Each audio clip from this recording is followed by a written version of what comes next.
অনুষ্ঠানটো এইবাৰ ধনচিৰি আমাৰ কেন্দ্ৰীয় ভিত্তিত পতা হৈছে, বহুদিন পতা নাই, এইবাৰ ছেকেণ্ড বুলি কোৱা শুনিছোঁ। চ' এতিয়া বহুত ভাল লাগিছে আমাৰ যে আমি যে এনেকুৱা অনুষ্ঠান এটা আকৌ আমি আগবাঢ়ি আহিছোঁ যে একেলগে গোট হৈ সকলোৰ লগতে। চ' ভাল লাগিছে মনটোত।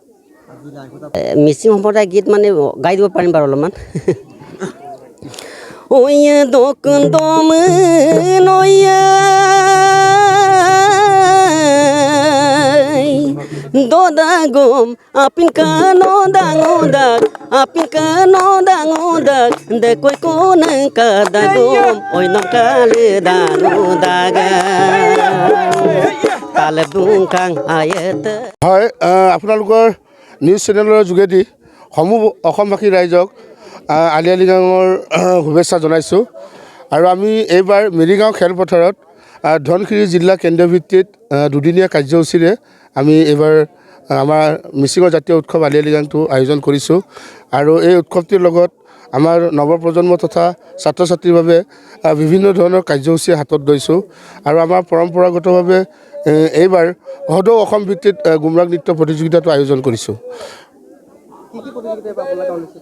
আমাৰ প্ৰতিযোগিতা ছাত্ৰ ছাত্ৰীৰ বাবে আছে কুইজ প্ৰতিযোগিতা, চিত্ৰাংকন প্ৰতিযোগিতা আৰু চেয়াৰ মিউজিক, তাৰপিছত ঐ নৃত্যম, আনৈ নৃত্যম, কাবান নৃত্যম, ডুমডুম মান্নাম আৰু লগতে সৃষ্টিশীল নৃত্য প্ৰতিযোগিতাও আমি আয়োজন কৰিছোঁ। হয়, আমি যথেষ্ট বিশিষ্ট ব্যক্তিক আমি আমন্ত্ৰণ জনাইছোঁ। আৰু মুখ্য অতিথি হিচাপে আমাৰ মাজত উপস্থিত থাকিবহি আমাৰ অসমৰ তথা আমাৰ সৰুপথাৰ সমষ্টিৰ জনপ্ৰিয় বিধায়ক তথা ৰাইজৰ মাজত থাকি ভাল পোৱা, উন্নয়নৰ বাবে চিন্তাধাৰা কৰি থকা বিধায়ক বিশ্বজিৎ ফুকন ডাঙৰীয়া আমাৰ মাজত 15 তাৰিখে উপস্থিত হ'বহি।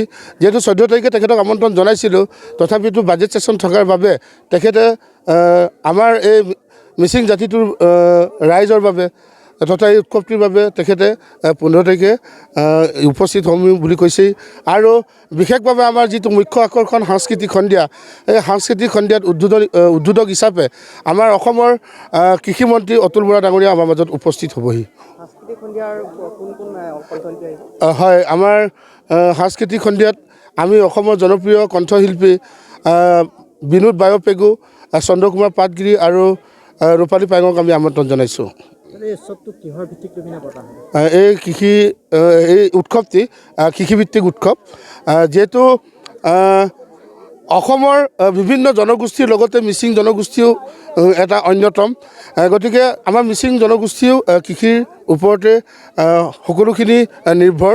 গতিকে কৃষি ৰাজ্য হিচাপে আমি আমাৰ মিচিং জনগোষ্ঠীও কৃষিৰ ওপৰতে নিৰ্ভৰ কৰি এই যিহেতু আৰু আগন্তুক সময়ত কৃষিৰ কাৰণে আমি পথাৰলৈ নামিব লাগিব, তাৰ বাবে এই পৰ্বটো বীজ ৰোপণ হিচাপে তথা বীজ হিচাপ পৰ্ব হিচাপে এই জাতীয় উৎসৱটি আয়োজন কৰা হয়।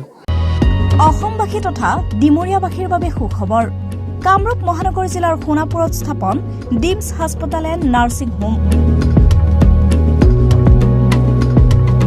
উপলব্ধ বিভাগসমূহ: general medicine, gynaecology, general and laparoscopic surgery, orthopaedic surgery, paediatrics and neonatology, palliative medicine, pain clinic, dermatology, ENT, urology, দুৰ্ঘটনা আৰু জৰুৰীকালীন সেৱাৰ বাবে 24 ঘণ্টাই উপলব্ধ ডিমছ হাস্পতাল এণ্ড নাৰ্ছিং হোম।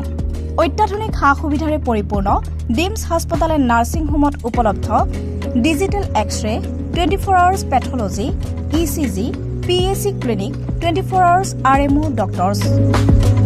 ঠিকনা: বৰঘাট, সোণাপুৰ, কামৰূপ মহানগৰ জিলা। যোগাযোগৰ নম্বৰ 8009040080।